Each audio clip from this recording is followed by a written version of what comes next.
Bismillahirrahmanirrahim. Assalamualaikum warahmatullahi wabarakatuh. Alhamdulillahi rabbil alamin. Wa bihi nasta'in ala umuri dunya waddin. Sallallahu wasallam ala nabiyyina Muhammad wa ala alihi wa sahbihi wa baraka wa sallam wa ala alihi wa ashabihi wa man sara ala nahjihi wa iktafa bi atharihi wa da'a bi da'watihi wa istanna bi sunnatihi ila yaumiddin. Amma ba'du. Alhamdulillah, bersyukur kita pada Allah Subhanahu wa taala.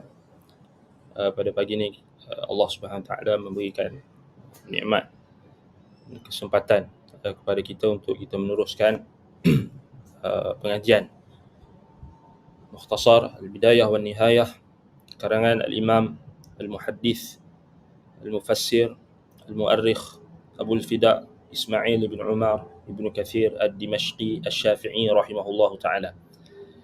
Baik, jadi kita sambung pada perbahasan yang berikutnya, iaitulah kata Imam Ibnu Kathir rahimahullah, zikru hijratil Khalil alaihi salam ila biladi Syam wa dukhuluhu ad-diyar al-misriyah wa dukhulihi ad-diyar al-misriyah wa istiqrarihi bil ardi al-muqaddasah.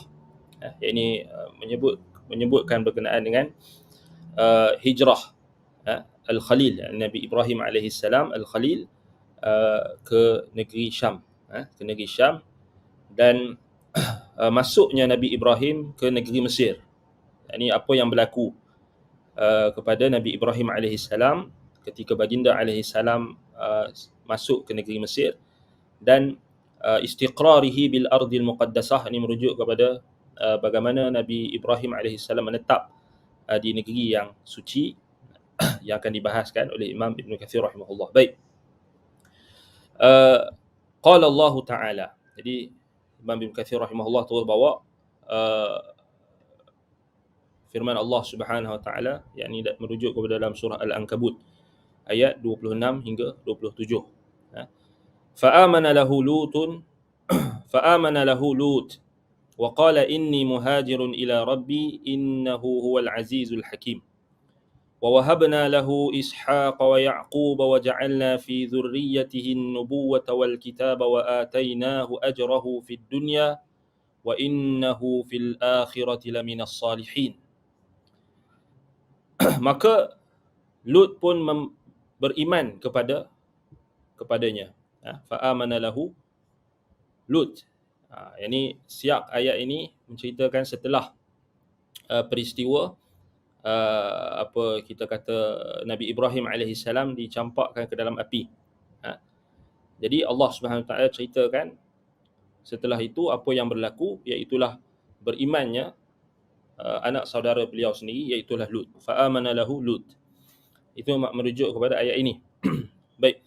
Wa qala inni muhajirun ila rabbi innahu huwal azizul hakim.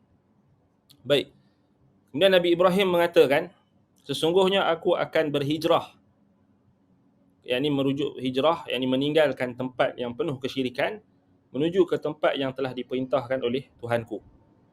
Wa qala inni muhajirun ila rabbi, ay inni muhajirun ila makanin ya'muru bi rabbi atau amara bi rabbi an i'tamaru bihi.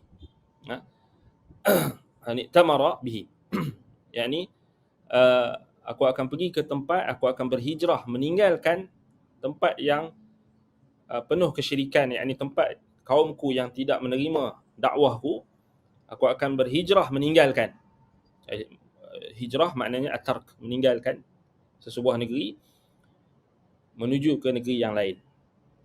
Dalam konteks ini adalah hijrah meninggalkan negeri yang penuh dengan kesyirikan dan kekufuran menuju ke negeri yang telah diperintahkan Allah Subhanahu Wa Taala untuk Nabi Ibrahim berhijrah.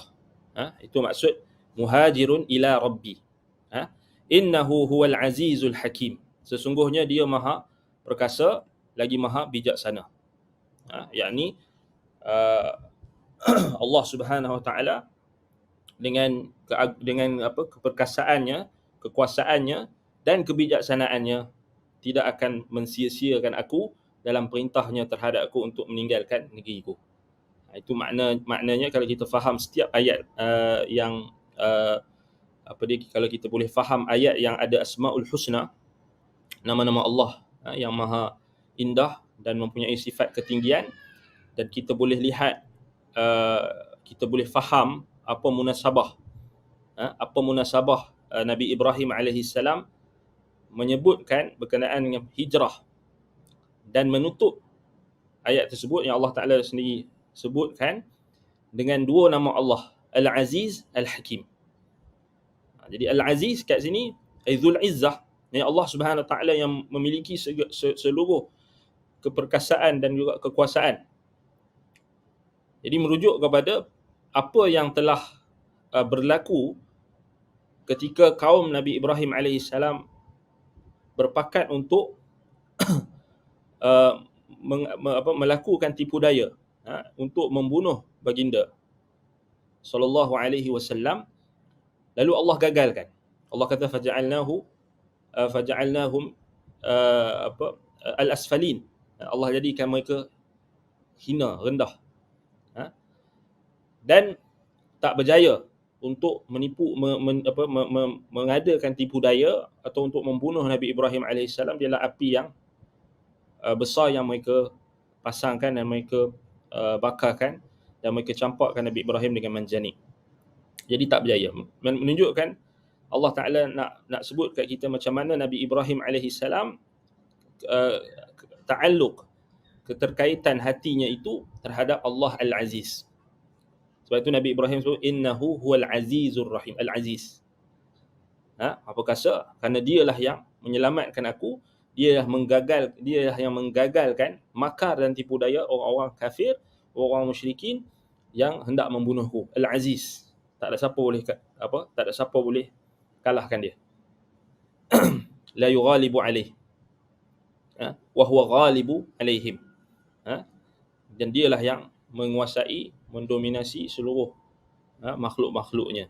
Al-Hakim, yakni yang Dzul Hikmah, yang maha bijaksana. Maknanya setiap ketetapan Tuhanku ke atasku semuanya penuh kebijaksanaan. Jadi maknanya di sini apa sahaja yang Tuhanku perintahkan kepadaku, aku akan melaksanakannya tanpa mempersoalkannya. Kenapa? Kerana Tuhanku Al-Azizul Hakim. Kerana Tuhanku maha perkasa lagi maha bijaksana. Jadi ini kita kata muqtada, tuntutan beriman. Bahkan para nabi dan rasul kesemuanya bawa iman yang sama. Antaranya iaitulah Asmaul Husna. Ini kita kena highlightkan.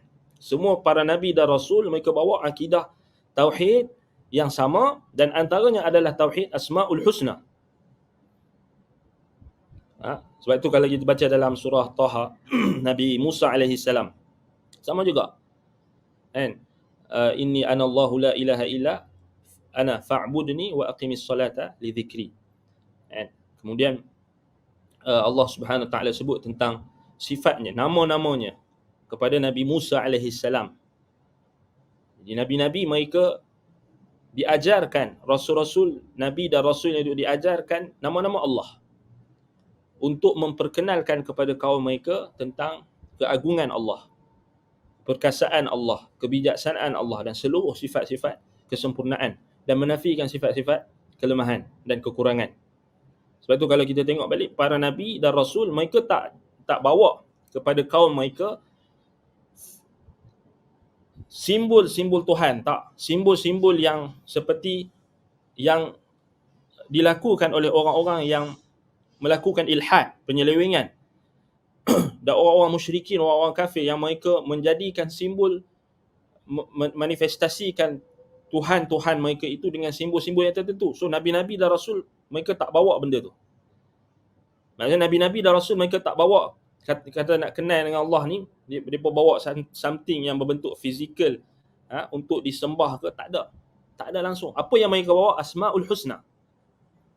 Itu dia punya keyword dia, kata kunci dia. So kita kena faham. Sebab tu apa sahaja seruan yang menyeru kepada mengkultuskan atau menyucikan sesuatu objek yang tidak ditunjukkan oleh para rasul, yang jauh daripada ruhut tauhid, maka ianya bukan dakwah nabi dan rasul.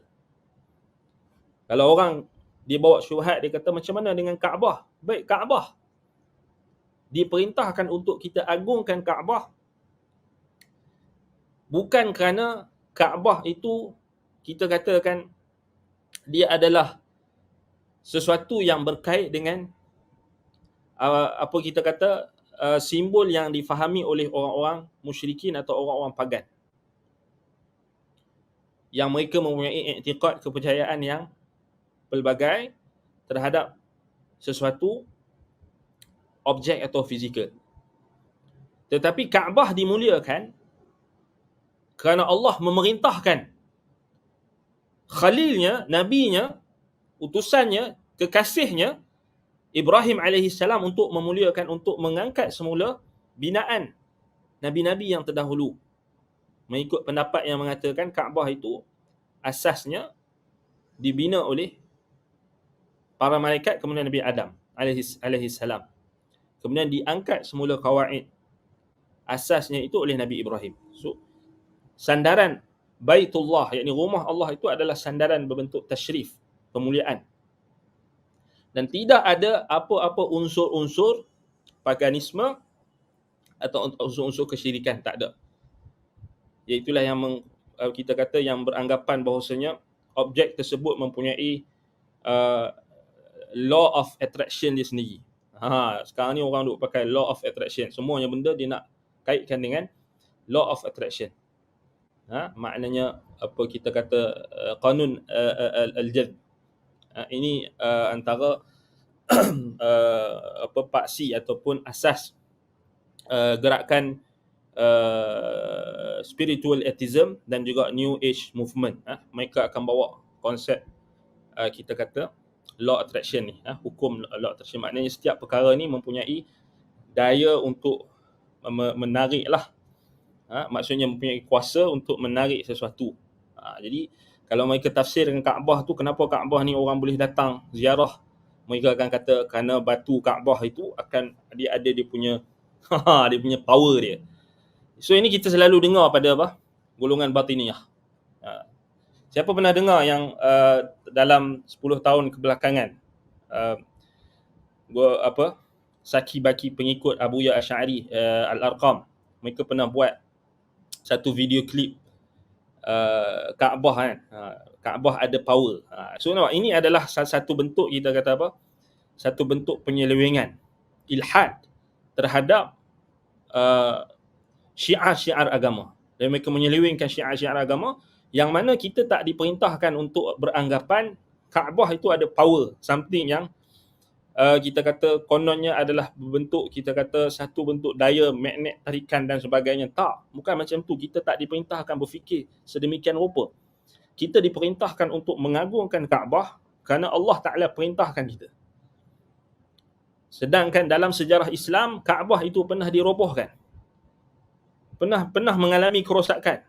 Kalaulah benar dakwaan mereka Kaabah itu ada power, Hajarul Aswad itu ada power yang boleh menarik seakan-akan seperti magnet, sudah tentulah apa? Hajarul Aswad itu tak pernah dicabut oleh mana-mana kumpulan. Sedangkan pada kurun yang ketiga Hijrah, disaksikan dalam sejarah, lipatan sejarah Islam, bagaimana golongan Qaramitah pernah mencabut Hajarul Aswad daripada Kaabah selama 22 tahun.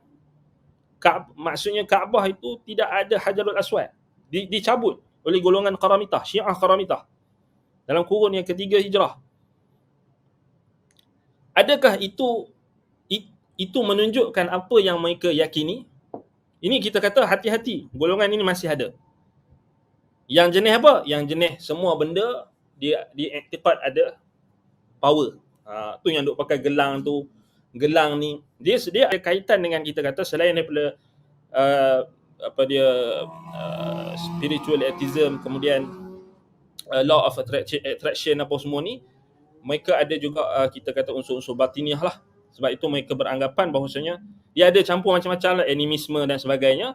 Maksud keyakinan bahawasanya setiap barang ataupun setiap objek itu mempunyai roh ataupun mempunyai kita kata dia punya daya tarikan ataupun mempunyai khadam, macam-macam istilah yang digunakan. Sebab tu kalau kita tengok orang Melayu kita, mereka agak obses dengan batu-batu.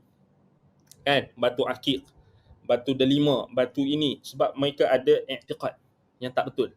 So itu sampai sekarang kalau buka dekat Shopee ke, dekat Lazada ke, masih ada. Shopee kalau tak salah, masih ada orang yang jual batu-batu yang mereka anggap batu-batu itu mampu untuk menarik rezeki, mampu untuk menarik apa kita kata sesuatu, memberi manfaat dan menolak mudarat.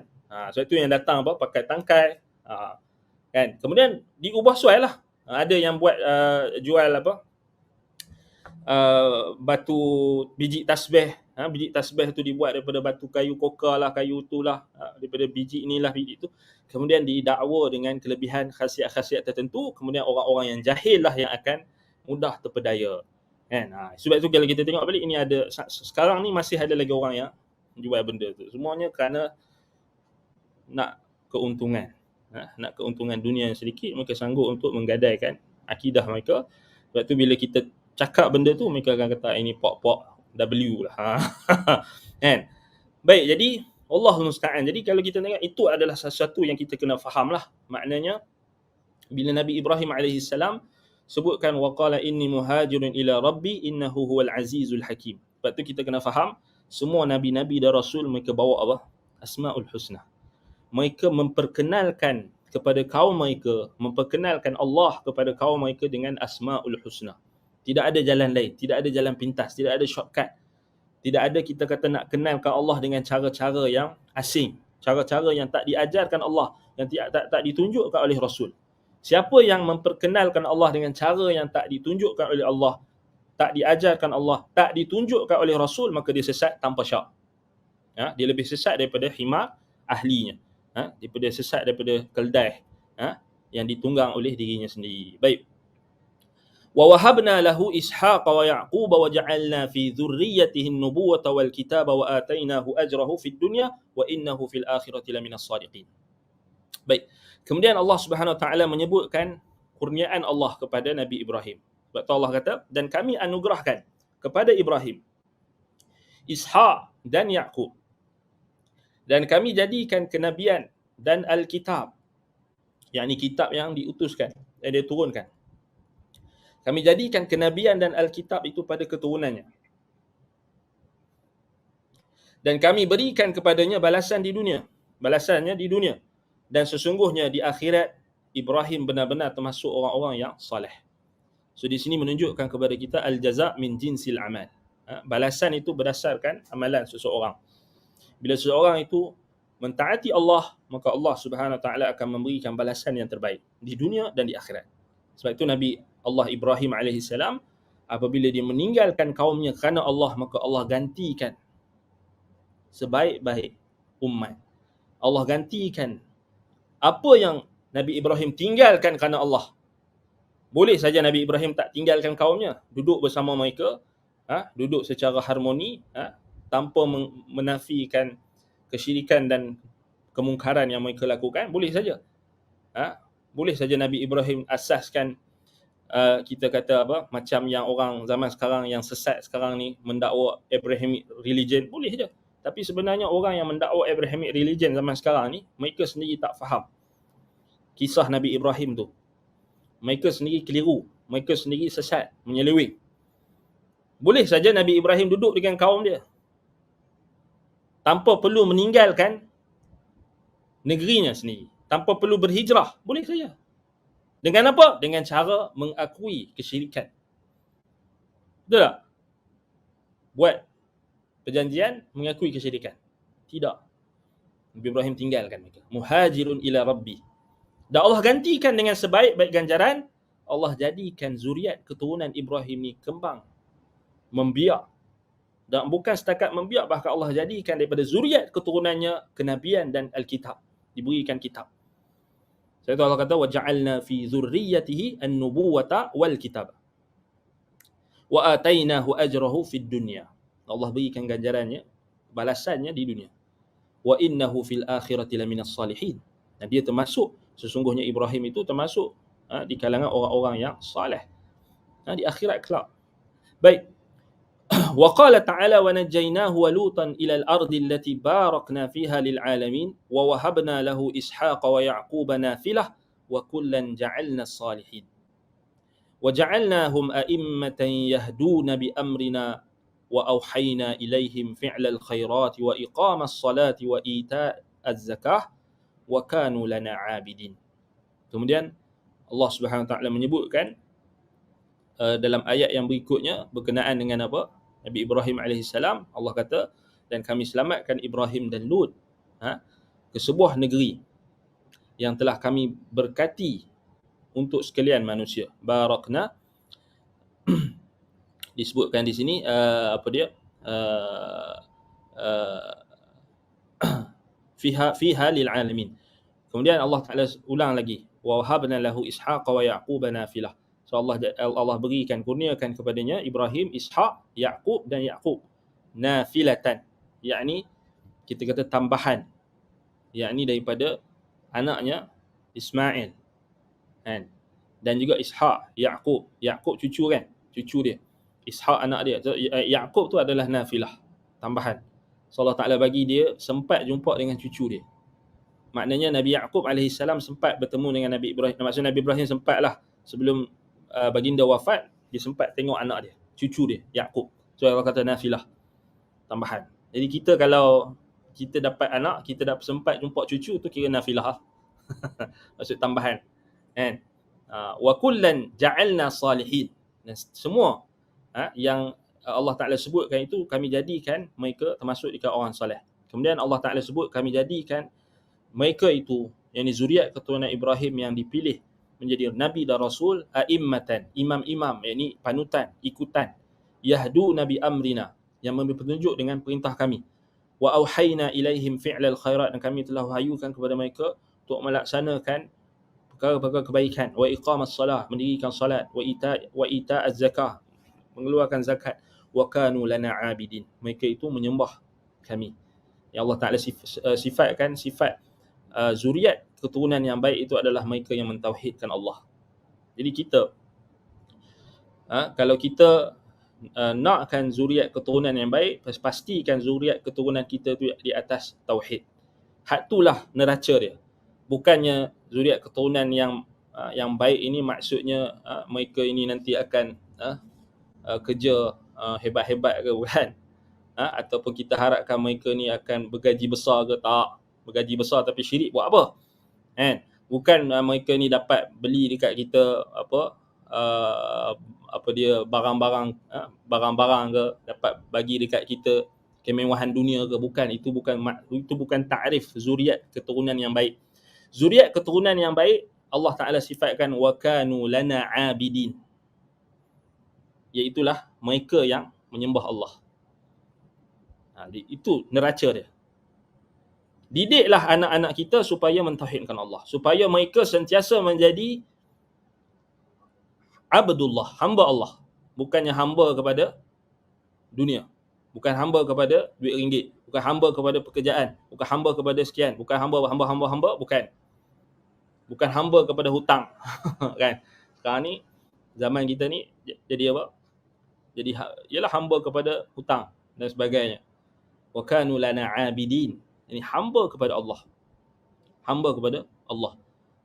Lamma hajara qaumahu fillah, kata Imam Ibn Kathir, ketika Nabi Ibrahim alaihissalam meninggalkan kaumnya kerana Allah, fillah. Wa hajara min baini adhhurihim, dan meninggalkan, yakni meninggalkan apa? Kita kata di tengah-tengah mereka. Baik. Meninggalkan untuk menetap di tengah-tengah mereka. Fillah, kerana perintah Allah. Fillah ini maksudnya kerana fi amrillah. Wa kanat imra'atuhu akhiran la yuladu fiha atau la yuladu laha wa lam yakun lahu min alwaladi ahadun. Baik. Kemudian kata Imam Ibn Katsir rahimahullah, ketika Nabi Ibrahim meninggalkan kaumnya, ini berhijrah, meninggalkan kaumnya kerana Allah, fillah. Wa hajara min baini adhhurihim, ditinggalkan daripada untuk menetap di tengah-tengah mereka. Wa kanat imra'atuhu akhiran la yuladu laha, dan keadaan isterinya ketika itu, yakni Sarah, iaitu la akhiran, mandul, la yuladu laha, yang dia tak boleh melahirkan anak ketika itu, dia tak melahirkan anak. Walam yakul lahu minal waladi ahadun, dan dia tak dapat seorang pun anak. Bal ma'ahu ibnu akhihi Lut ibnu Haran ibnu Azar. Tetapi bersamanya dengan, bahkan ketika itu yang bersama dengan Ibrahim, beriman dengan Nabi Ibrahim ketika itulah anak saudaranya, ibnu akhih Lut ibnu Haran ibnu Azar, ibnu Tarah kan, Tarah. Jadi yang bersamanya ketika itu adalah apa?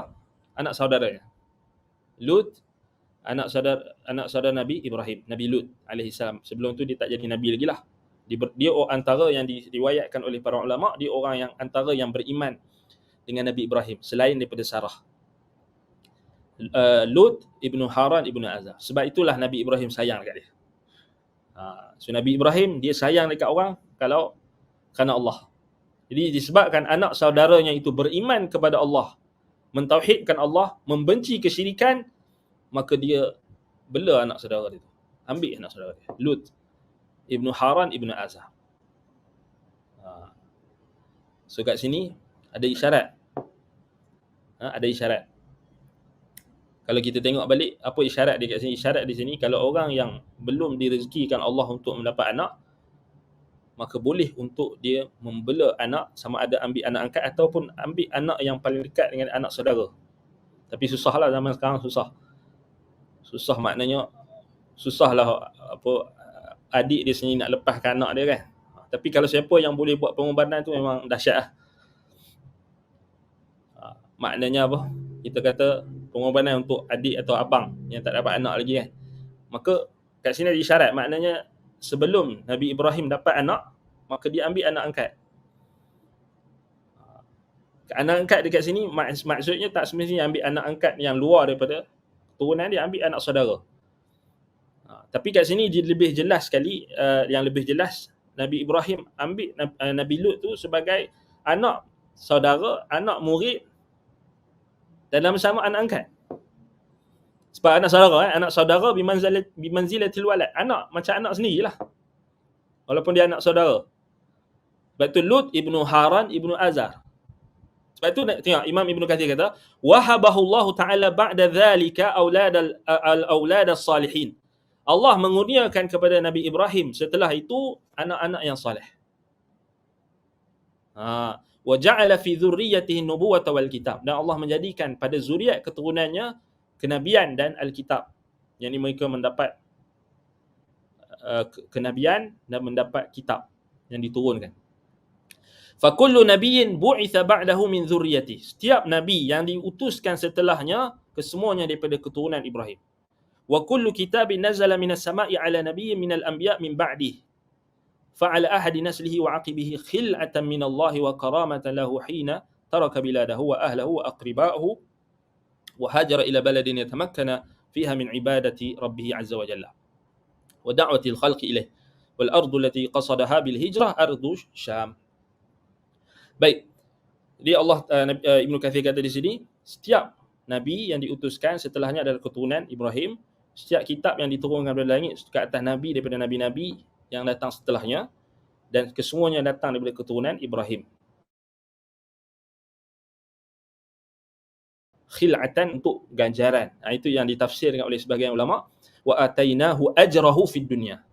Allah bagikan ganjarannya di dunia. Ganjaran di dunia antaranya ditafsirkan oleh ulama zuriat keturunan yang mentauhidkan Allah. Itu kita kata dahsyat, maknanya ganjaran bagi ahli tauhid. Baik.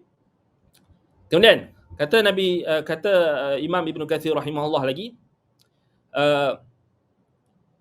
hina taraka biladahu wa ahlahu wa aqriba'ahu wa hajara ila badalin yatamakkan fiha min ibadat rabbi azza wa jalla. Baik.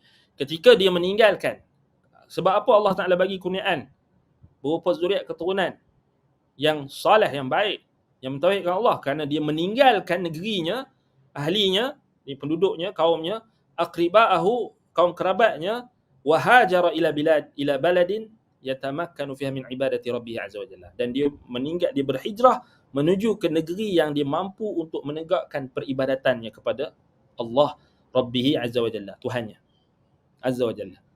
Maknanya meninggalkan negerinya, ahli keluarganya, kerabatnya kerana Allah.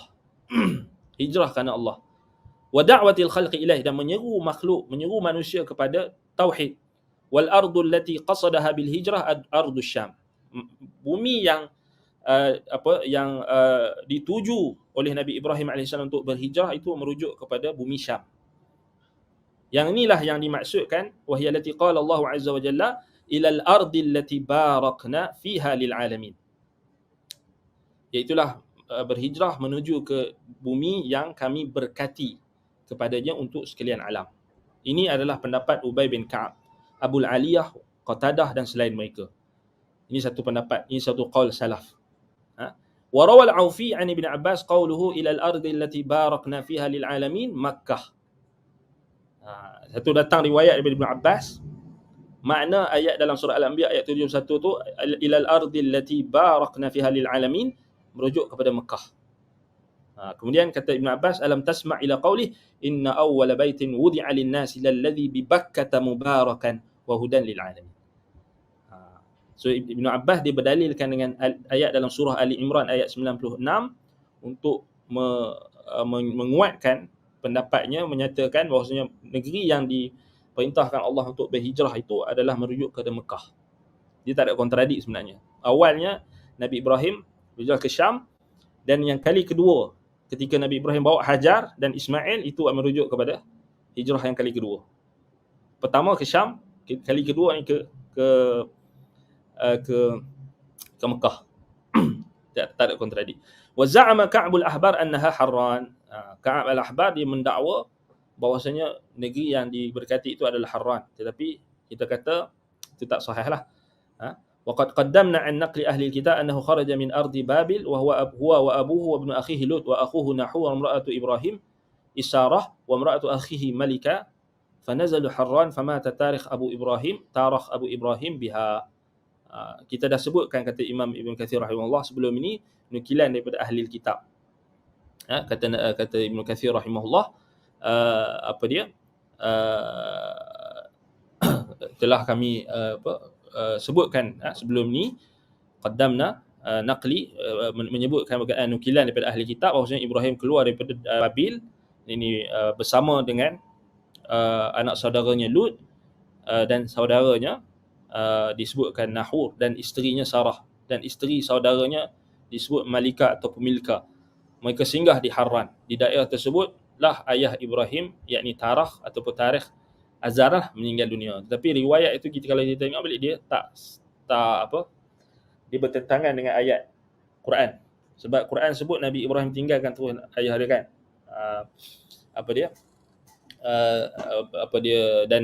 Dan Azar pun berlepas diri daripada Ibrahim.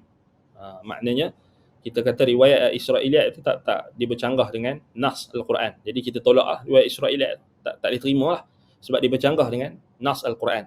Bercanggah dengan Quran sebut Nabi Ibrahim tinggalkan terus bapaknya. Maksudnya tak berlaku kita kata hijrah yang daripada Babil tu ke Harran. Tetapi kalau kita kata sahih sekalipun, ianya adalah kalaulah kata betul, maknanya dia sebelum pengutusan, tetapi tak kena juga pasal disebut Nabi Ibrahim punya bapa Azar meninggal dekat Harran bersama dengan kita kata selepas berhijrahnya Nabi Ibrahim dengan saudaranya, dengan isterinya. Maksudnya dia, kalau kita tengok balik, hijrah yang pertama sekali berlaku Nabi Ibrahim dengan Nabi Lut dengan Sarah selepas peristiwa api kan. Maknanya lepas tu maknanya memang terbuktilah bapa dia sendiri dah kita kata berlepas diri daripada dia. Walaupun dia pun nampak kemukjizatan Allah Taala selamatkan Nabi Ibrahim, tapi dalil yang sangat banyak menunjukkan Azar tak beriman kan. Itu bahkan itu ijma'. Datang dalam nas, datang dalam Sahih Al-Bukhari yang kita sebutkan dan Imam Ibn Kathir dah sebutkan sebelum ni. So Nabi Ibrahim AS melihat sendiri bapaknya ditukarkan menjadi seekor binatang yang disembelih, yang berbulu, yakni seperti anjing ataupun seperti binatang yang disembelih, yang berdarah, dan dicampakkan di hadapan Nabi Ibrahim, dicampakkan ke dalam neraka di hadapan Nabi Ibrahim AS. So menunjukkan kepada kita tak sahih lah yang kata maksudnya apa yang dinukilkan daripada ahli kitab tu tak sahih. Maknanya kena tolak lah, dia adalah yang mencanggah kita. Baik. Kat sini mungkin orang akan kata tengok ni Nabi Ibrahim dia berhijrah bersama dengan bapa dia, walaupun bapa dia tu kafir, dia berhijrah. Tak betul lah. Sedangkan kita riwayat tu riwayat Israiliyat yang bercanggah dengan nas Quran.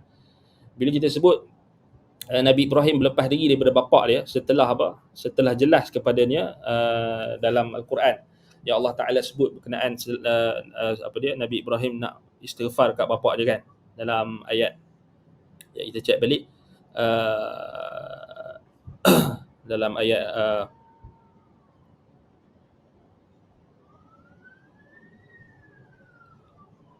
Taubah ayat 114 kan. Taubah ayat 114, wa ma kana istighfaru Ibrahim li abihi illa an mau'idatin wa'adaha iyyah falamma tabayyana lahu annahu aduwwun lillah tabarra'a minhu inna Ibrahim la'awwahun halim. Dan bukanlah istighfar Ibrahim bagi bapanya itu dibuat melainkan kerana adanya janji yang dijanjikan kepadanya. Dan apabila ternyata jelas kepada Ibrahim bahawa bapanya itu adalah musuh bagi Allah, dia pun berlepas diri. Tabarra'a minhu. Dia pun berlepas diri daripada bapaknya. Inna Ibrahim la'awwahun halim. Sesungguhnya Ibrahim itu lembut, awwah. Apa dia kita kata halimun, lagi penyabar. Sebab apa Allah Ta'ala sebutkan berkenaan macam mana betapa lunaknya dakwah dan seruan Nabi Ibrahim kepada bapaknya. Sebagaimana dalam surah surah Safat yang kita dah bacakan ayat sebelum ini. Baik. Jadi nas-nas ini menunjukkan tak mungkin Nabi Ibrahim berlepas diri daripada bapaknya, kemudian setelah itu Nabi Ibrahim keluar berhijrah bersama dengan bapaknya, kemudian duduk sekali. Tak mungkin. Tabarra'a minhu maknanya berlepas diri ini bukan setakat berlepas diri daripada hati, bahkan berlepas diri dengan fizikal. Maknanya dia tak bersama dengan bapak dia. Kan? Mana mungkin tak kita boleh bayangkan Allah Ta'ala isytiharkan Ibrahim ni awwahun halim, tetapi dia telah melakukan perkara yang bercanggah dengan perintah Allah, iaitulah dia masih lagi tinggal bersama dengan bapa dia dan berkasih sayang dengan bapaknya yang telah jelas merupakan musuh Allah. Ini tak mungkin. Kecuali kalau orang-orang yang zaman sekarang yang menyeru kepada wahdatul adyan, pluralisme agama, itu memang mungkinlah mereka akan takwil kat situ lah. Tapi kita sebagai ahli sunnah, ahli tauhid, tak mungkin. Tak mungkin. Macam mana nak takwil sekalipun tak boleh. Sebab yang jelasnya memang Nabi Ibrahim berlepas diri daripada bapaknya. Tabarra'a minhu, jelas. Dia tak boleh nak takwil kat mana dah. Kecuali orang tu memang kaki takwil lah. Yang kaki takwil ni bagilah ayat mana pun dia akan takwil lah. Dia akan ikut hawa nafsu dia. Allahul musta'an. Baik.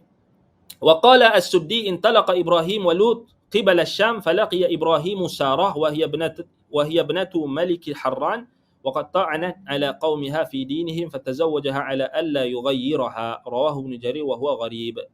Satu lagi riwayat as-Suddi. Riwayat ini juga riwayat yang tak kuat sebenarnya, ataupun satu riwayat yang gharib, kata Imam Ibn Kathir. Maknanya as-Suddi katakan Nabi Ibrahim dan Nabi Lut menuju ke arah Syam. Di sana Nabi Ibrahim bertemu dengan Sarah. Dikatakan Sarah ini adalah ibnatu Malik Harran, yakni puteri bagi Raja Harran. Dan Sarah telah mencela agama yang dianuti oleh kaumnya, ni kesyirikan. Sehingga Nabi Ibrahim pun menikahi agar Sarah tidak berubah. Alla yataghayyaraha, yakni satu nuskhah disebut maknanya Sarah tidak akan berubah agamanya. Baik, ini riwayat Ibn Jarir dan riwayat ini adalah gharib. Maknanya kita kata tak berapa kuat lah. Baik, ada juga yang bacaan yang kata alla yughayyiraha. Kalau kita tengok dalam footnote kita ni, dia kata alla yughayyiraha maknanya alla yutalliqaha wa la yatazawwaja 'alaiha ghairaha illa biizniha. Maknanya Nabi Ibrahim menikah dengan Sarah atas syarat. Syaratnya apa? Syaratnya Nabi Ibrahim tak boleh talak Sarah dan tak boleh menikah lain kecuali dengan izin Sarah. Kan? Itu dua bacaan ni maknanya, ataupun dua penafsiran ni memang datanglah. Sebab tu ana tengok kalau kita tengok riwayat ni riwayat yang gharib. Kata Imam Qurtubi, rawahu Ibn Jarir wa huwa gharib. Maknanya Sarah tu Nabi Ibrahim jumpa dekat Syam. Walhal kalau kita tengok riwayat-riwayat yang lain menyebutkan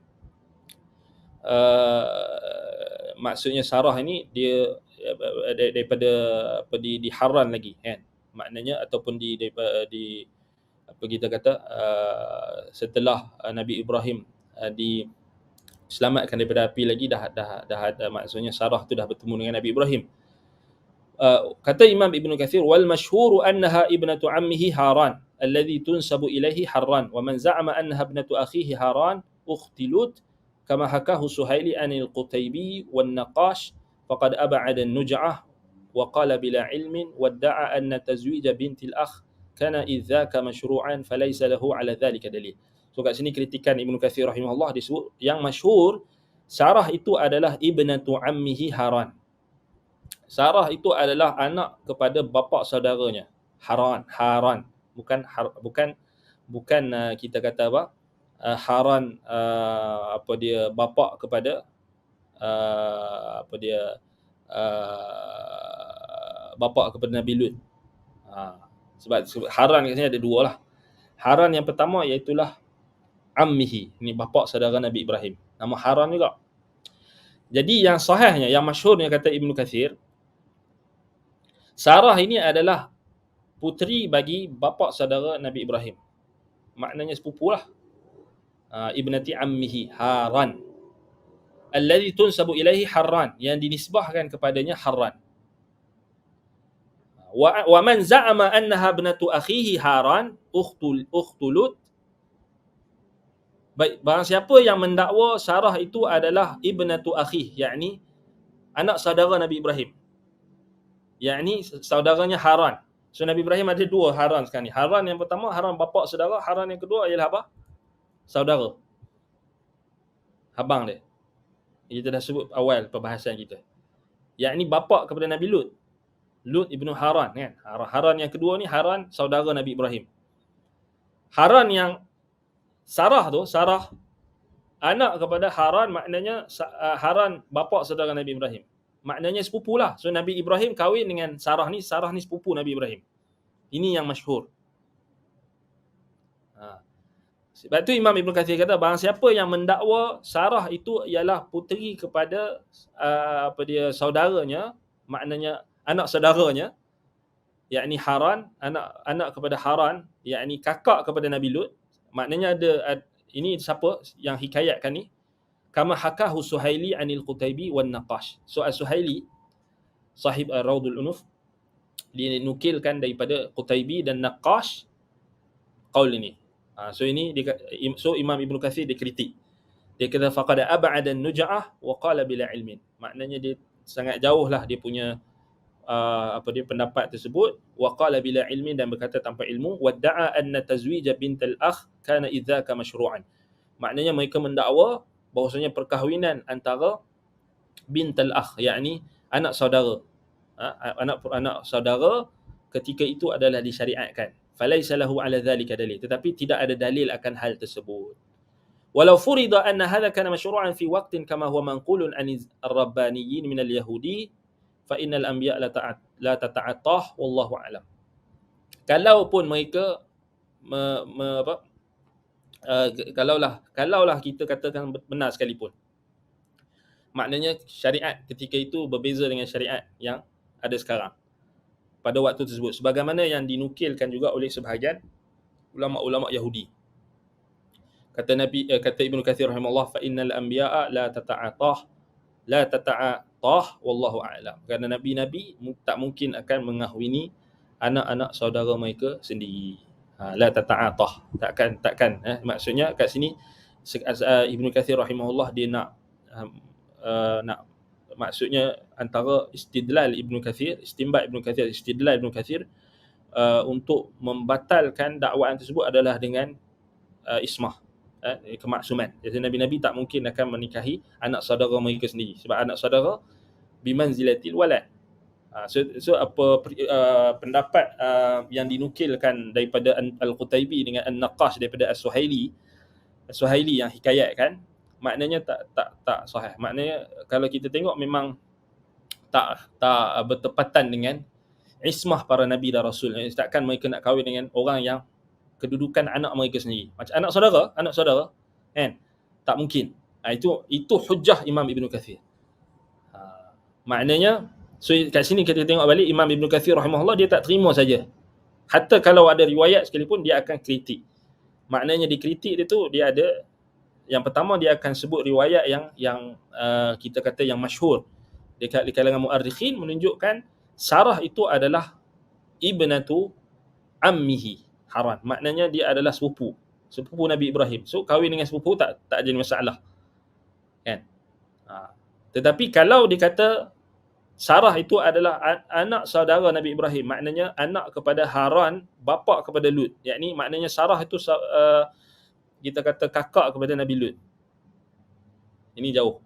Ini walaupun dinukilkan daripada manqulun anir rabbaniyin minal yahud, yakni ulama-ulama Yahudi, tetap tak diterima. So Ibn Kathir sebut dekat sini, kita kata kritikan ni memang tajam lah. So kat sini kita kata betul lah. Maknanya dari sudut, memang kita kata tak mungkin lah para Nabi dia akan menikah dengan anak saudara sendiri, kan? Sebab anak saudara ni Nabi Muhammad SAW beritahu bimanzilatil walad, maknanya macam anak kita sendiri. Takkanlah seorang Nabi dia akan kahwin dengan anak dia sendiri. Tak mungkin, sangat jauh. Jadi yang tepatnya, yang masyhur, pendapat yang masyhur, Sarah itu adalah anak saudara, atau kita kata anak kepada bapa saudara Nabi Ibrahim, Haran. Bukan Haran bapa kepada Nabi Lut, ataupun apa kita kata yang dimaksudkan dengan Haran saudara bagi Nabi Ibrahim. ثم المشهور أن إبراهيم عليه السلام لما هاجر من بابل خرج بسارة مهاجرا من بلاده كما تقدم والله أعلم. Kemudian yang masyhur bahwasanya Ibrahim alaihissalam ketika dia hijrah meninggalkan Babil, dia keluar bersama dengan Sarah. Berhijrah bersama dengan Sarah daripada bilad, daripada negerinya, sebagaimana yang telah disebutkan sebelum ni. Maknanya keluarnya Nabi Ibrahim, Sarah dan juga Lut. Baik. Jadi menunjukkan kepada kita ianya adalah sesuatu yang bercanggah lah. Maknanya bukan seperti apa yang didakwakan. Maksudnya Nabi Ibrahim AS menikah dengan anak saudaranya sendiri. Wa dzakara ahlul kitab annahu lamma qadima asy-Syam awha Allahu ilaih inni ja'ilun hadhihi al-ard la khalafuka min ba'dika fabtana Ibrahimu madhbahan lillah syukran ala hadhihi an-ni'mah wa daraba قبته شرقية بيت المقدس أو شرقي بيت المقدس ثم انطلق مرتحلا إلى التيمم وأنه كان جوع أي قحط وشدة وغلاء فارتحل إلى مصر وذكروا قصة سارة مع ملكها وأن إبراهيم قال لها قولي أنا أخته وذكروا إخدام الملك إياها هاجر ثم أخرجه منها فرجعوا إلى بلاد التيمم يعني أرض بيت المقدس أو بيت المقدس وما والاها ومعه دواب وعبيد وأموال. Baik. Kemudian disebutkan oleh ahlul kitab, ketika Nabi Ibrahim AS sampai ke Syam, Allah mewahyukan kepadanya, inni ja'ilu hadhihi al-ard la khalfuka, ataupun la khalfuka. Disebutkan Nabi Ibrahim sampai di Syam, maka Allah mewahyukan kepadanya, sesungguhnya Allah telah menjadikan tanah ini untuk anak keturunanmu sepeninggalanmu nanti. Maka Ibrahim pun membinalah tempat yang disebut sebagai mazbah. Yakni mazbah ni maknanya tempat korban lah. Tempat kita kata ibadat. Tempat korban khususnya. So ini manasik. Sebab itu kita kata inna salati wa nusuki wa mahyaya wa mamati lillahi rabbil alamin. Nusuk ini ditafsirkan oleh ulama salaf sebagai madbah, tempat penyembelihan. So ini juga kalau kita baca dalam rujukan ahlul kitab, mereka sebut madbah juga. Lebih kurang sama, madbah. Maknanya kita kata tempat untuk penyembelihan, sacrifice. Maksudnya Nabi Ibrahim bina di situ. Baik. Dan untuk menunjukkan bentuk syukur, untuk menunjukkan satu kesyukuran ke atas kurniaan Allah kepadanya, lalu Nabi Ibrahim membina kubahnya atau mengarahkan kubahnya ni kemah ataupun tempat penempatan itu ke arah timur, berdekatan dengan arah timur, yang menuju ke arah Baitul Maqdis. Selanjutnya Nabi Ibrahim tayammun. Kat sini ada perbahasan. Makna faraja'u ila biladi tayammun, kat sini ada yang kata maknanya Nabi Ibrahim ke Yaman. Tapi sebenarnya tayammun kat sini menunjuk kepada faraji'u ila balad wiladi tayammun, bukan maksudnya pergi ke Yaman, tetapi merujuk kepada kawasan Baitul Maqdis itu sendiri dan apa yang berdekatan dengannya lah. Dikatakan di situ. Kemudian apa yang berlaku dikatakan dekat sini,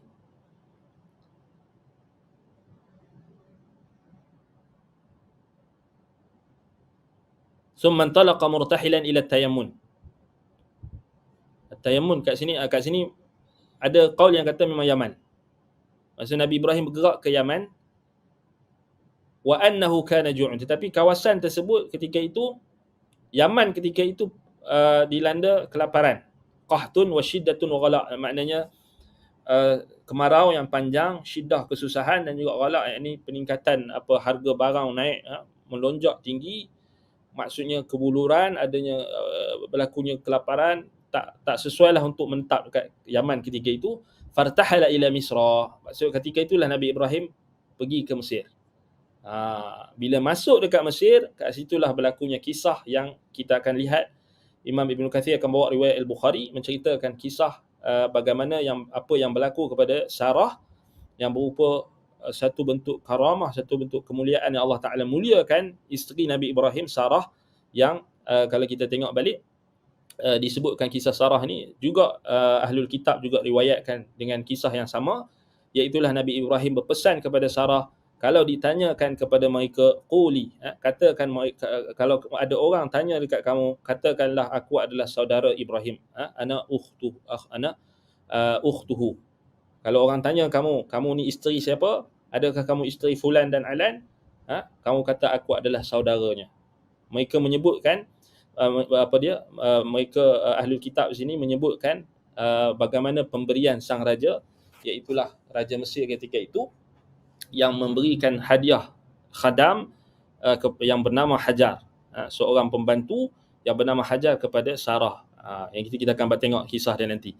Kemudian sang raja itu mengeluarkan mereka ataupun mengeluarkan mereka dari Mesir dan menuju ke Baitul Maqdis. Maksudnya mereka keluar dengan selamat dan membawa bersama mereka, Nabi Ibrahim bawa keluar bersama dengan baginda alaihissalam, dengan Sarah dan juga Hajar, bersama dengan haiwan ternakan, hamba-hamba dan juga harta benda mereka. Maksudnya diberi hadiah lagi. Apa kisah dia? Baik, qala al-Bukhari, baik, ini kisah dia. So riwayat Imam Al-Bukhari. Baik, Imam Al-Bukhari meriwayatkan dengan sanadnya sampai kepada Abu Hurairah. Qala lam yakdzib Ibrahimu illa thalatha kadhibat. So kata Abu Hurairah, Nabi Ibrahim tidak berdusta melainkan tiga kali, ataupun tiga keadaan. Nabi Ibrahim tidak pernah berbohong kecuali dalam tiga keadaan. Iaitulah apa? Thintan minhunna fi dzatillah. Dua daripadanya adalah kerana zat Allah. Iaitu perkataannya inni saqim, iaitu aku sakit, ketika kaum dia mengajak dia untuk turut sama dalam perayaan syirik mereka. Baik, itu yang pertama. Wa qawluhu bal fa'alahu kabiruhum. Yang mana? Baik, bal fa'alahu kabiruhum hadha. Kemudian bila sebut syirik itu, syirik dia syirik dia apa? Anda perasan, anda sebut syirik dia sebut dia syirik kan. Allah musta'an. Baik, wa qawluhu bal fa'alahu kabiruhum hadha. Yang kedua, bila Nabi Ibrahim kata bila kaum dia tanya siapa yang pecahkan semua berhala-berhala tu, Nabi Ibrahim kata bal fa'alahu kabiruhum hadha. Bahkan yang buat tu adalah yang berhala yang paling besar kan. Itu yang kedua. Baik, wa qala bainahu wa dhati yaumin wa Sarah id ata ala jabbarin minal jababirah. Yang ketiga, ketika Nabi Ibrahim berkata kepada Sarah, iaitulah pada hari yang mana Sarah didatangi ataupun dibawakan kepada jabbarin minal jababirah, itulah raja yang sombong di kalangan raja-raja yang bongkak dan sombong. Faqila lahu, maka dikatakan kepadanya, ha huna rajulun ma'ahu imra'atun min ahsanin nas. Maksud ada pengawal di raja ataupun orang raja, dia Raja Mesir ketika itu, dia kena faham Raja Mesir waktu tu dia ada penyakit lah. Penyakit dia suka bini orang. Dia suka isteri orang. Mana-mana ada isteri orang lain yang dia nampak cantik, dia akan rampas. Penyakit ni bahaya. Bahkan penyakit ni bukan zaman tu saja, zaman sekarang pun ada penyakit ni. Hati-hati. Sebab itu seorang suami dia kena contohi Nabi Ibrahim. Nabi Ibrahim bukan setakat contoh imam dalam tauhid, bahkan imam bagi seorang suami. Contoh teladan bagi segenap sudut. Sebab itu Nabi Ibrahim dan Nabi Muhammad SAW diangkat sebagai imam, diangkat sebagai khalil. Sebab kesempurnaan contoh ikutan mereka tu. Bukan setakat pada tauhid, bahkan pada bagaimana Allah Ta'ala tunjuk peribadi mereka, tingkah laku mereka dalam setiap aspek kehidupan mereka. Termasuklah bagaimana Nabi Ibrahim protect isteri dia. Ini pun kita kena ikut. Jadi orang suami-suami ada sekarang ni, dia kena jaga. Maknanya kena ada ghirah, ada rasa cemburu. Cemburu yang menyebabkan dia protect isteri dia. Bukannya pergi tayang isteri kau dekat seluruh media sosial yang ada. Yang ni adalah ciri-ciri orang yang dayus. Tahu dayus? Orang tahu dayus kan? Maknanya orang yang rela dipertontonkan isterinya kepada seluruh alam. Seluruh alam terus zaman sekarang.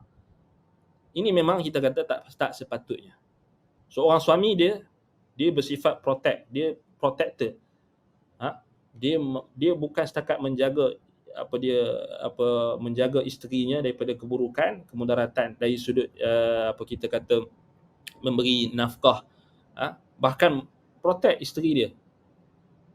Tapi macam mana kita nak dapat bentuk protection tu kalau suami sendiri dia rela isteri dia ditayangkan di seluruh alam? Seluruh dunia tengok isteri dia. Itu belum lagi yang kita kata expose isteri tu. Subhanallah, kadang-kadang kita tengok geleng kepala. Takkan tak ada ghirah langsung? Tak ada rasa cemburu bila isteri itu dijadikan sebagai objek untuk dilihat oleh seluruh orang, apatah lagi dengan membuka auratnya, dengan tabarrusnya. Ini adalah sangat-sangat rugi, sangat-sangat malang bagi seorang suami yang kita kata yang tak ada rasa ghirah.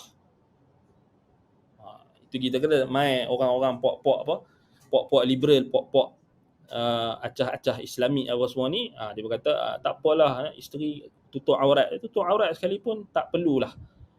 Apatah lagi nak tayangkan romantika rumah tangga tu dekat seluruh alam. Ini pun juga satu musibah. Maknanya ini bukan petunjuk para nabi dan rasul. Sebab tu anda katakan tanpa syak lagi.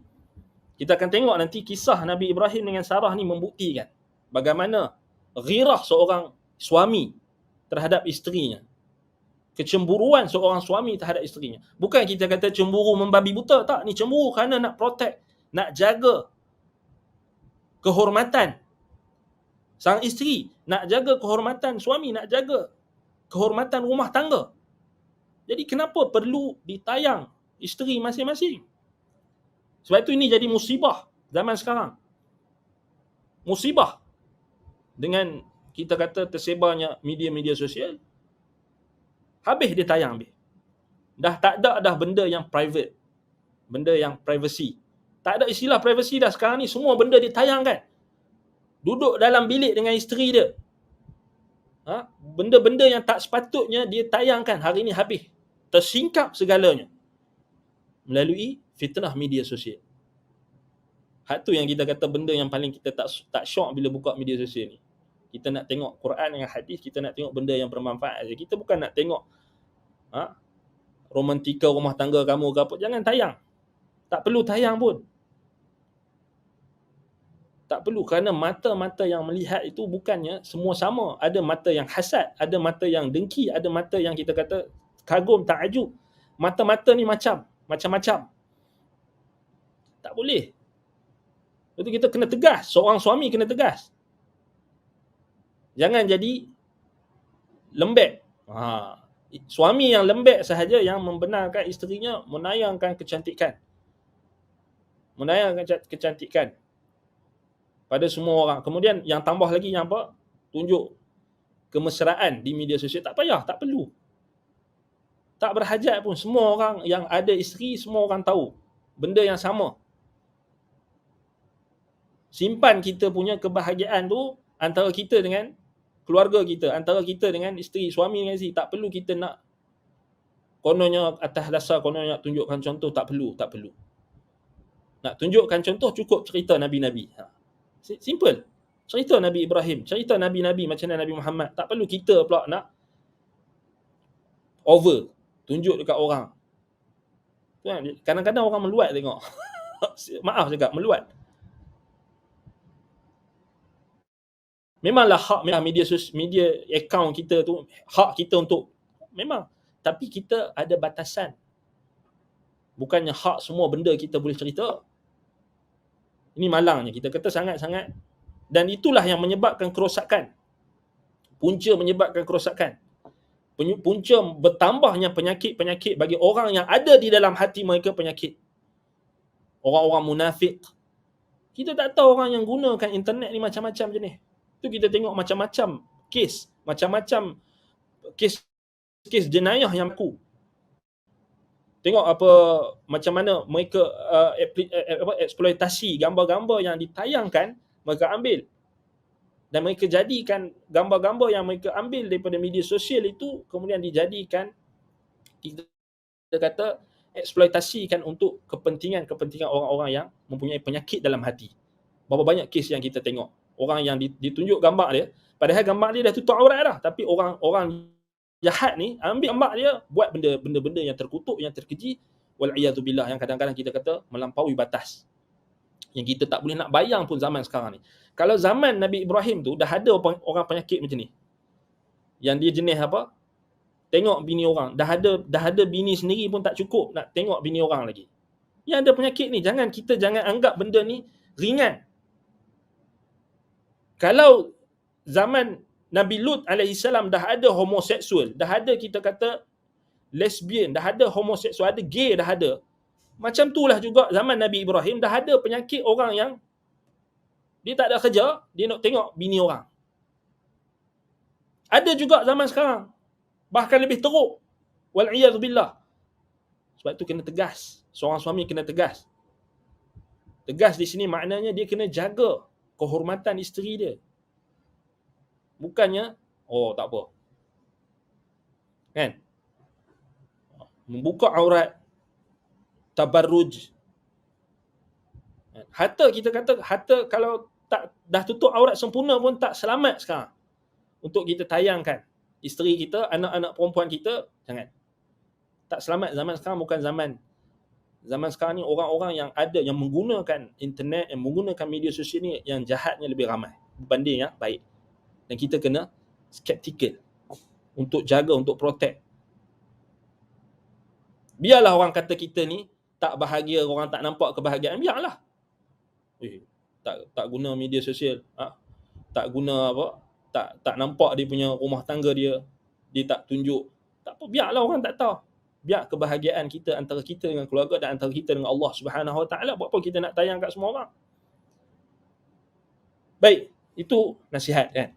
Baik, kemudian kata Imam Ibn Kathir rahimahullah, faqila lahu ha huna rajulun ma'ahu imra'atun min ahsanin nas. Nampak penyakit ni. Orang raja ni dia akan suruh, bila ada orang yang baru nak masuk ke dalam kota dia di Mesir, dia akan suruh mata-mata dia akan tengok perempuan yang isteri orang. Gila. Tu kita kata gila. Zaman tu dah ada orang gila. Zaman sekarang lagi ramai orang gila. Kena hati-hati. Dikatakan kepadanya, ha huna rajulun ma'ahu imra'atun min ahsanin nas. Jadi inilah orang-orang raja ni dia akan tengok. Ni ada. Seorang lelaki dia dengan seorang perempuan, seisteri lah, min ahsanin nas. Isteri cantik. Penyakit ni, suka tengok bini orang. Tak jaga pandangan. Ini punca dia. Tak rasa cukup dengan apa yang ada. Sebab itu media sekarang ni, media yang kita kata media yang syaitan-syaitan ni, ini macam ni lah perangai dia. Tunjuk tayang orang ni, cantik. Tayang orang tu. Yang perempuan tu pun sama. Dieksploitasi oleh media. Jadi nak kata apa? Memang syaitan dah jadikan mereka sebagai alat. Fa arsala ilaihi wa sa'alahu anha. Maka diutuskan kepadanya lalu ditanyalah tentang wanita yang dia lihat, maksudnya Sarah, merujuk kepada Sarah. Faqala man hadhihi? Kemudian berkatalah wakil raja ataupun raja itu sendiri, siapakah kamu? Sarah ingat dah. Sarah ingat pesan suaminya, Nabi Ibrahim. Kalau orang tanya, jangan cakap kau isteri aku. Cakap kau adalah saudara perempuanku, ukhti. Maksudnya Nabi Ibrahim jenis. Nabi Ibrahim dah research, Nabi Ibrahim dah kaji kebiasaan orang ketika itu. So menunjukkan Nabi-Nabi dan Rasul mereka ada preparation. So Nabi Ibrahim dah tahu. Memang itulah perangai raja dan juga perangai rakyat-rakyat yang di bawah pengaruh raja tersebut. Sebab itu Nabi Ibrahim dah pesan Sarah. So, seorang suami dia mesti jenis. Seorang suami dia mesti dia boleh tahu apa yang kemungkinan yang akan berlaku terhadap keluarga dia dan sebagainya, dia dah 10 tahun ke depan. Kita panggil macam tu. Seorang suami dia kena prepare. Dia kena research. Dia bukan duduk saja-saja. Dia kena ada ilmu. So Nabi Ibrahim menunjukkan contoh. Sebab itu Nabi Ibrahim dah pesan kat Sarah. Walhal Sarah, wallahu alam, Sarah sama ada tahu atau tak tahu, tapi dia pegang dengan apa yang suami dia pesan. Kemudian kata, qala ukhti. Man hadhihi? Qala ukhti. Maksudnya ditanya kepada Nabi Ibrahim, siapakah wanita ini? Maka Nabi Ibrahim kata, ada saudaraku. Sebab itu Nabi Ibrahim pun pesan benda yang sama, suruh cakap saudaraku. Kan? Dia kata apa? Qala laha quli ana ukhtuhu. Kalau ditanya oleh raja, siapa kamu? Kamu saudaraku. Ini yang wakil raja. So wakil raja ni Nabi Ibrahim sendiri jawab. Sebab penyakit dia, kalau Nabi Ibrahim bagi tahu isteri, habis. Ni penyakit teruk ni. Kita kata, Allah musta'an. Fa'ata Sarah, faqala ya Sarah, laysa ala wajhi al-ardi mu'minun ghairi wa ghairika. Wa inna hadha sa'alani fa akhbartuhu annaka ukhti fala tukadzibini. Fa arsala ilaiha. Kemudian maka Nabi Ibrahim pun pergi jumpa Sarah. Kemudian Nabi Ibrahim kata, pesan sekali lagi dekat Sarah, ya Sarah, wahai Sarah, laisa ala wajhil ardi mu'minun ghairi wa ghairiki. Tidak ada di atas muka bumi sekarang ni di Mesir seorang mukmin selain aku dan selainmu. Kita dua saja yang beriman. Maknanya kita dua sahaja yang mentauhidkan Allah, yang tak mensyirikkan Allah, dan yang selamat, yang tak kena penyakit-penyakit orang kaum yang ada di Mesir ni, yang jenis suka dekat bini orang. Ini raja tu lah, dan juga dia punya orang-orang bawahan sama. Maknanya apa? Penyakit ni kita kata, bila hati dah kena penyakit ni, tak kiralah macam mana sekalipun solusi, walhal mereka dah nikah, walhal mereka dah ada gundik, masih tak cukup. Sebab itu kita katakan, orang yang bila dah kena penyakit yang kita kata macam-macam sekarang ni, dia tak heran dah. Hati dia dah rosak. Hati dia telah dikawal oleh nafsu dia. Dia takkan peduli dah siapa pun. Dia tak akan rasa cukup. Walhal dia seorang raja, dan dia ada isteri, dan dia ada gundik, tak rasa cukup lagi. Sebab itu kita kata zaman sekarang pun samalah. Orang yang dah menikah, dah ada isteri, dah merasa benda yang Allah halalkan, ada yang tak cukup lagi. Ni kita kata penyakit. Tak cukup lagi. Terjebak dalam perzinaan. Tak cukup lagi. Ada perempuan simpanan. Tak cukup lagi. Wallahul musta'anu alaihi. Itu kalau kita tengok hari ni, lebih dahsyat lagi, yang sanggup melakukan sumbang mahram, yang sanggup melakukan perkara-perkara yang terkutuk, yang di luar daripada norma, di luar daripada kebiasaan. Orang beriman tak boleh terbayang orang yang sanggup buat benda yang terkutuk, padahal dia dah kahwin. Itu yang kita tengok hari ni. Penyakit, kes-kes yang sangat-sangat menjijikkan, menjengkelkan. sumbang mahramnya, perbuatan-perbuatan terkutuk yang sampai seorang bapa pun dah tak boleh dipercayai zaman sekarang. Seorang datuk pun dah tak boleh dipercayai. Seorang abang, seorang adik tak boleh dipercayai terhadap adik perempuannya, ayah terhadap anaknya. Itu kita tengok macam-macam sekarang. Gangguan seksual. Sebab apa? Bila penyakit ni dia habis. Sebab tu ada orang cakap kan, macam ada orang tanya tentang obsesi terhadap surah ataupun image ataupun gambaran atau kecantikan seseorang. Penyakit. Hatta kalau kita suruh kita kata orang yang gila dan berpenyakit hati ni, kalau bagi dia kahwin sekalipun dia takkan rasa cukup. Macam LGBT lah. Macam orang yang gila seks. Bagi kahwin pun dia rasa tak cukup lagi. Sebab tu ubat dia kembali kepada tauhid. So ini kita kata memang ini realiti yang kita kena hadapi dengan ketakwaan, kena kesabaran. Mengambil sebab-sebab yang diperintahkan oleh Allah. Menundukkan pandangan, menutup aurat. Menjaga kita punya keluarga. Kehormatan keluarga kita. Jangan kita jadikan kita perjudikan keselamatan dan kehormatan keluarga kita, isteri kita, anak perempuan kita kepada mata-mata yang mempunyai penyakit ni. Hati-hati yang berpenyakit. Sebab tu balik kepada syarak. Balik kepada perintah syariat. Menundukkan pandangan. Wanita menjaga auratnya. Tidak keluar melainkan dengan izin suami, tidak keluar melainkan dengan hajat.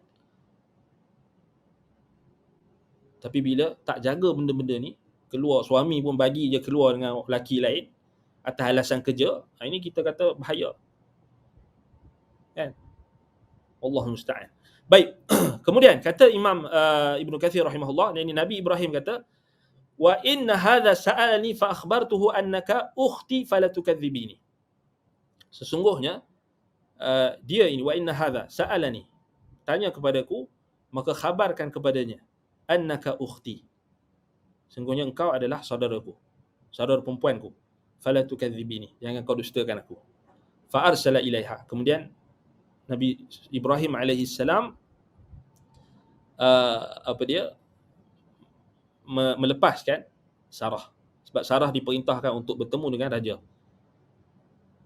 Baik, falamma dakhala alaihi dhahaba yatanawaluha biyadihi fa akhadha fa qala ud'illaha li wa la adurruka fada'atillah fa utliqa thumma tanawalaha ath-thaniya fa ukhidha mithluha aw ashad fa qala ud'illah li wa la adurruki fa utliqa aw fa atlaqa fada'a ba'dha hajabatihi fa qala innakum lam ta'tuni bi insanin wa innama ataitumuni bi syaitan. Kemudian apa yang berlaku? Kalau kita tengok di sini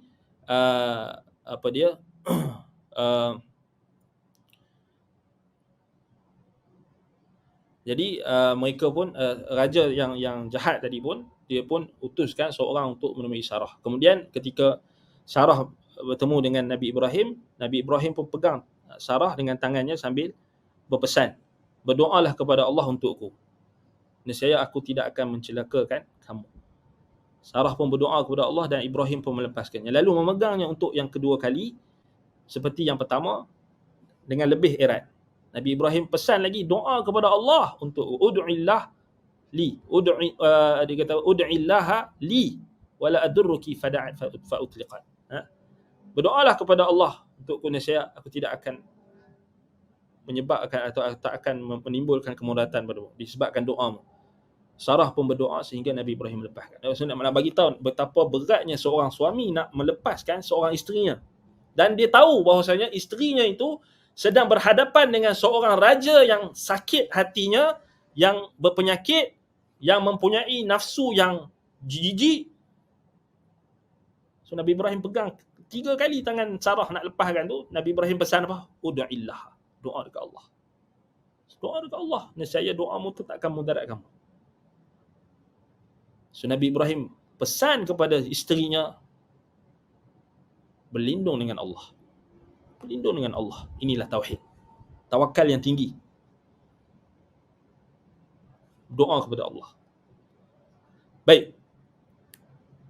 Kemudian, baik, kalau kita tengok di sini,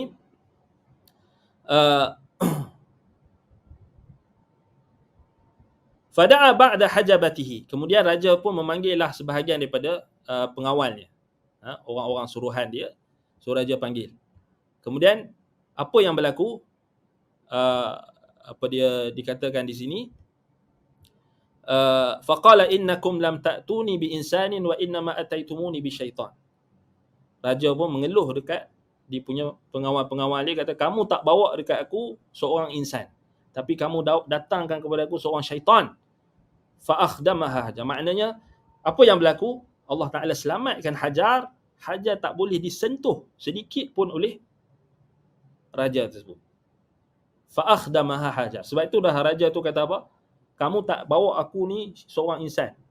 Sarah ni bukan seorang insan, dia ni syaitan. Sebab aku tak boleh nak sentuh dia. Bila aku sentuh dia tak boleh, tak bergerak. Lalu apa? Fa akhdamaha Hajar. Lalu raja pun menghormati. Bahkan dikatakan dalam sebahagian riwayat lain, maksudnya raja tu akhir sekali dia menyesal. Dia kata Sarah ni adalah orang yang perempuan yang tak suci, perempuan yang tak boleh disentuh. Lalu dihormati Sarah. Dalam riwayat ni kata syaitan kan. Dalam sebahagian riwayat kata dia adalah wanita yang baik. Syaitan kasi maksudnya tak boleh nak disentuh. Bukan insan. Lalu diberikan, dihadiahkan oleh raja tersebut Hajar. Balasan dia. Fa atathu wa huwa qa'imun yusalli. Kemudian datanglah Sarah tu datang bertemu dengan Nabi Ibrahim dalam keadaan Nabi Ibrahim tengah solat, tengah berdiri tengah solat. Fa auma bi yadihi mahyam. Fa qalat. Kemudian Sarah tu bila dia dah selamat, maka dia pun datang mendatangi Nabi Ibrahim yang sedang berdiri solat. Kemudian dia memberikan isyarat, bagaimana khabarmu? Maka Sarah menjawab, Allah telah membalas perbuatan orang yang kafir atau yang fajir.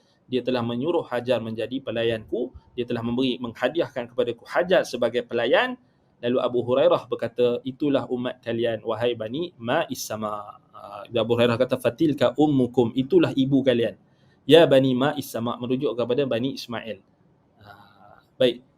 Tafarrad bihi min hadzal wajh mawqufan. So yang ni riwayat yang Abu Hurairah riwayatkan dengan mauquf lah. Maknanya ini adalah apa yang Abu Hurairah ceritakan. So dia riwayat mauquf. Mauquf, tetapi kita kata hukum dia marfu'. Sebab Abu Hurairah takkan cerita benda yang dia reka sendiri kan. Sudah tentu Nabi SAW ceritakan. Wa qad rawahu al-Hafidh Abu Bakar al-Bazzar. So yang berikutnya kalau kita tengok riwayat Al-Bazzar sama juga. Cuma kat sini kalau kita tengok dia beza dia. Abu Hurairah juga di sini anin Nabi SAW. Inna Ibrahim lam yakdzib qat illa thalatha kadhibat.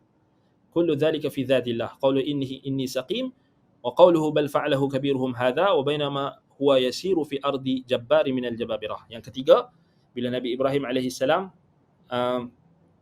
sama juga hadis ni sama macam yang sebelum ni, Nabi Ibrahim tak berdusta melainkan 3 kali. Maknanya tauriah kan. Bukan berdusta yang sebenar pun, tetapi adalah hilah yang diizinkan oleh syarak. So Nabi Ibrahim yang pertama yang dalam surah As-Saffat ayat 89, kemudian dalam Anbiya ayat 63 tentang berhala tu. Kemudian yang ketiga, ketika Nabi Ibrahim berjalan di negeri yang diperintah oleh Jabbar minal Jababirah, ini raja yang sombong, raja yang jahat. Id nazala manzilan, kemudian ketika dia singgah di tempat, fa'atal jabbaru faqila lahu innahu qad nazahahuna rajulun ma'ahum ra'atun min ahsanin nas. So dikatakan oleh orang-orang pembantu-pembantu raja ini bahwasanya telah singgahlah ke negeri kita ni seorang lelaki yang bersamanya wanita yang sangat cantik. Sarah, merujuk kepada Sarah. Kemudian mereka pun utuskan, raja tu pun utuskan dia punya kita kata pembantu dia, lalu tanya tentang Sarah. Kemudian faqala innaha ukhti, Nabi Ibrahim kata dia adalah saudara perempuanku. Sini poin dia kan. Bila dikembalikan kepadanya, maka inna hadza sa'alanki faqultu innaka ukhti wa annahu laysa al-yawm muslimun ghairi wa ghairuka. Sama juga macam yang hadis sebelum ni, Nabi Ibrahim pesan dekat Sarah. So Nabi Ibrahim ingatkan, kita ada orang yang Islam dekat atas muka bumi ni melainkan kita dua. Dan bagi tahu dekat mereka, engkau adalah saudara perempuanku, jangan kau dustakan aku di sisi mereka, di sisinya. Kemudian bila mereka raja tersebut nak panggil Sarah, maka Nabi Ibrahim pesan dekat dia, ud'illaha li wala adurruki fad'a lahu fa'ursil. Maknanya doa kepada Allah, nescaya apa nasihat aku, wasiat aku kepadamu ni takkan memudarat kamu. Maka dilepaskan Sarah. Bahkan yang kali ketiga Nabi Ibrahim pegang tangan Sarah, Nabi Ibrahim pesan benda yang sama. Dan berlakunya benda yang sama. Kemudian Allah Ta'ala selamatkan Hajar. Baik, dalam riwayat Imam Ahmad, dia ada berbeza sikit. Ada dia detail. Detailnya doa Sarah. Di dalam riwayat Imam Ahmad. Baik, riwayat ni sahih. Ini sahih. Yang ni kita kata kena hafal. Orang perempuan hari ni dia kena baca. Orang-orang perempuan hari ni, doa ni dia kena amalkan. Doa Sarah, doa ibu kita. Nak pakat-pakat catat lah. Boleh cari, boleh tengok kat sini lah nas doa dia. Baik, hadis dia sama macam yang sebelum ni, hadis Abu Hurairah. Tetapi kita nak tengok yang perkataan Nabi Ibrahim kepada Sarah. Innaha ukhti, sesungguhnya dia adalah saudara perempuanku. Wa dakhala Ibrahim qaryatan fiha malikun minal muluk aw jabbar minal jababirah. Faqila dakhala Ibrahim lailata bi imra'atin min ahli an-nah. Sama macam tadi.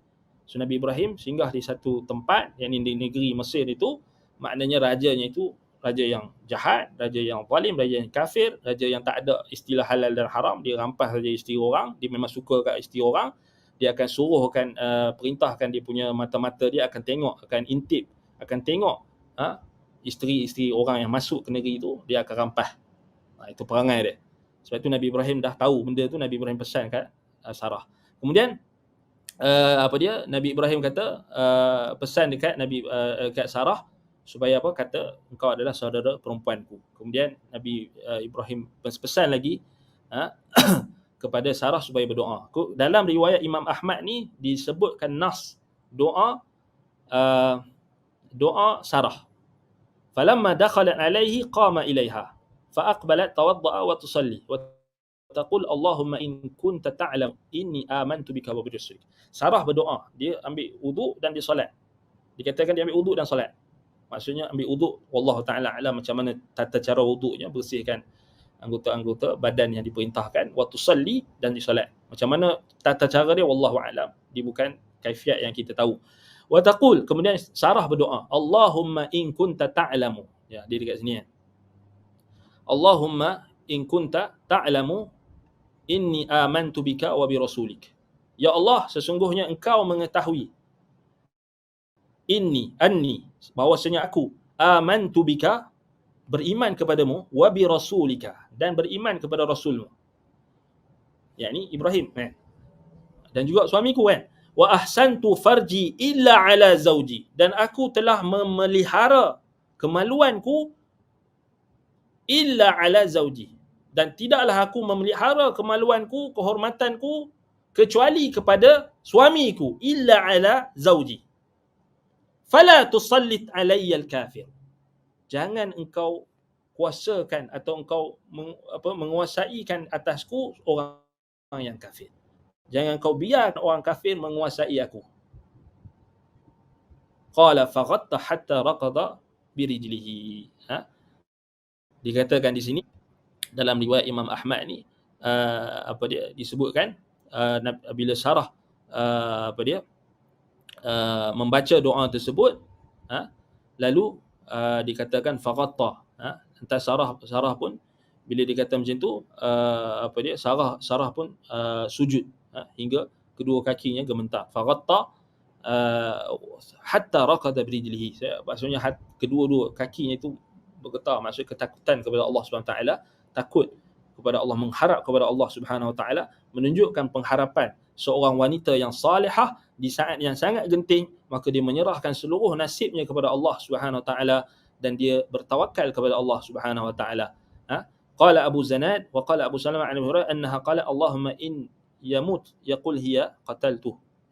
Maknanya di sini kata dalam tambahan Abu Zanad, ziyadah Abu Zanad ni, Abu Hurairah kata Sarah berdoa, wahai Allah, ya Allah, bila raja itu mati, maka semoga dikatakan Sarah itulah yang telah membunuhnya. Sampai tahap tu maknanya Allahumma in yamut yaqul hiya qatalathu. Maknanya Sarah mengharapkan kematian terus raja tersebut yang zalim. Tapi Allah Ar-Rahim, Allah tak matikan raja tersebut, Allah gantikan, maknanya dengan lebih baik lah. Maknanya raja tu tak mati, tapi raja tu menghormati Sarah dan bagi dia kita kata seorang khadam, seorang pembantu, seorang pelayan yang juga seorang wanita yang mulia, iaitulah Hajar. So kat sini kalau kita tengok balik, raja-raja zaman dulu ni, dia ada simpan gundik apa semua, raja kan. Dan bukan semua dia datangi gundik-gundik dia. Ada memang yang dihormati, dia memang kita kata tak sentuh sedikit pun. Contohnya seperti ibu kita Hajar. Sini ini dalil menunjukkan Allah Ta'ala jaga dan pelihara wanita-wanita yang salihah. Macam mana pun keadaan mereka, walaupun mereka adalah pelayan, diraja dan sebagainya, Allah Ta'ala jaga, maka Allah Ta'ala akan jaga. Walaupun seseorang itu macam mana sekalipun mara bahaya yang menimpanya, maka kalau Allah Subhanahu Wa Ta'ala nak menyelamatkannya, maka Allah akan selamatkan hamba-hambanya dengan pelbagai cara. Sebab itu kita kata, yakinlah dengan kekuasaan Allah, bertawakallah kepada Allah Subhanahu Wa Ta'ala. Sebab itu doa ini perlu diajarkan untuk seorang suami, kena ajarkan doa ini kepada isterinya dan juga anak-anak perempuannya. Doa kita kata apa? Allahumma, doa Sarah, Allahumma in kunta ta'lamu anni amantu bika wa bi rasulika wa ahsantu farji illa ala zawji fala tusallit alayya al-kafiru. So pesan dekat anak-anak kita, anak-anak perempuan kita, isteri-isteri kita, amalkan doa ini. Baca doa ini, Allahumma in kunta ta'lamu anni amantu bika wa bi rasulika wa ahsantu farji illa ala zawji fala tusallit alayya al-kafir. Baik, doa ni adalah doa ibu kita Sarah. Ya Allah, kalau engkau tahu bahawa sesungguhnya aku beriman kepadamu dan Rasulmu, ni tawassul dengan iman, beriman kepada Allah dan Rasulnya, wa ahsantu farji, dan tawassul dengan amalan salih, ialah bentuk kita menjaga kemaluan, menjaga kehormatan kita. Seorang isteri, dia menjaga kehormatan dia, tidak dia menjaga kemaluan dia itu dan kehormatan dia itu, melainkan untuk suami dia sahaja yang dihalalkan Allah, maka itu adalah satu bentuk amalan soleh. Sebab itu disebutkan sini, Sarah sebut wa ahsantu farji illa ala zawji fala tusallit alayya al-kafiru. Maka janganlah engkau membiarkan orang kafir menguasaiku. Baik, sebab itu selepas itu kata pelayan di raja tersebut, dia kata ma ursiltum ilayya illa syaitan. Raja berkata kepada pembantu-pembantu dia, kamu tak bawakan kepada aku melainkan seorang syaitan.